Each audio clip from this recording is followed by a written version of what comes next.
کلا ان الانسان لیطغی، انسان میں بغاوت، سرکشی، تعدی، ظلم یہ پیدا ہو ہی جاتا ہے، دست درازی کر بیٹھتا ہے، دوسروں کا حق مار بیٹھتا ہے۔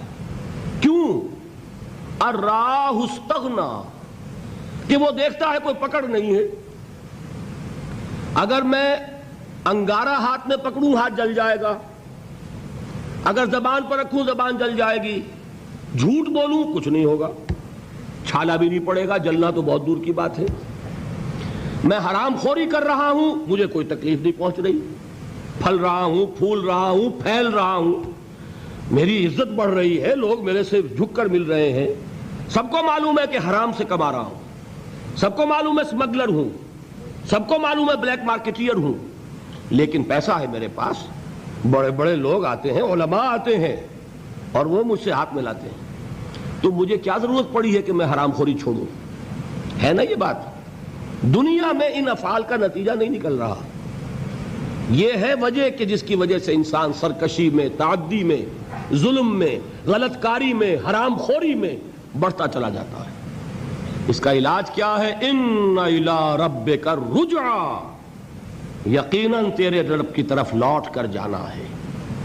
دیر ضرور ہے، اندھیر نہیں ہے، بدلہ مل کر رہے گا، ہر ایک کو اپنے کیے کا پورا پورا بدلہ۔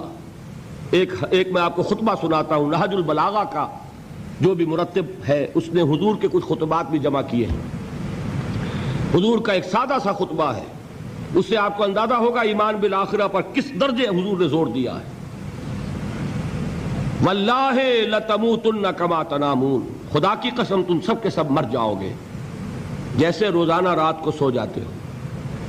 ثم لتبعثن کما تستيقظون، پھر تمہیں اٹھا لیا جائے گا جیسے روزانہ صبح کو بیدار ہو جاتے ہو۔ ثم لتحسبن بما تعملون، پھر تمہارا حساب کتاب لیا جائے گا ان اعمال کا جو کر رہے ہو۔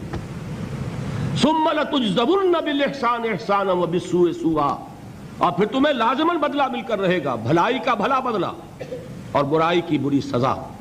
اور وہ کیا ہے؟ وَإِنَّهَا لَجَنَّةٌ أَبَدًا أَوْ لَنَارٌ أَبَدًا، یا آگ ہے ہمیشہ ہمیش کے لیے اور یا جنت ہے ہمیشہ ہمیش کے لیے۔ یہ زور ہے کلام نبوی میں اس ایمان بالآخرہ کے لیے۔ قرآن مجید میں آپ دیکھیں گے آخری پارے کی وہ صورتیں جو ابتدا میں نازل ہوئی ہیں، سارا زور آخرت پر۔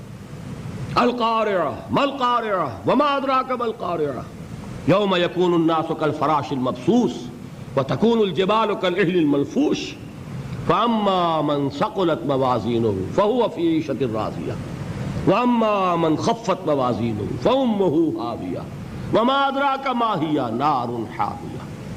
میں ایک مثال دے رہا ہوں، الحاقہ ما الحاقہ وما ادراک ما الحاقہ اما یتساءلون عن النبأ العظیم الذی هم فیہ یختلفون کلا سیعلمون ثم کلا سیعلمون۔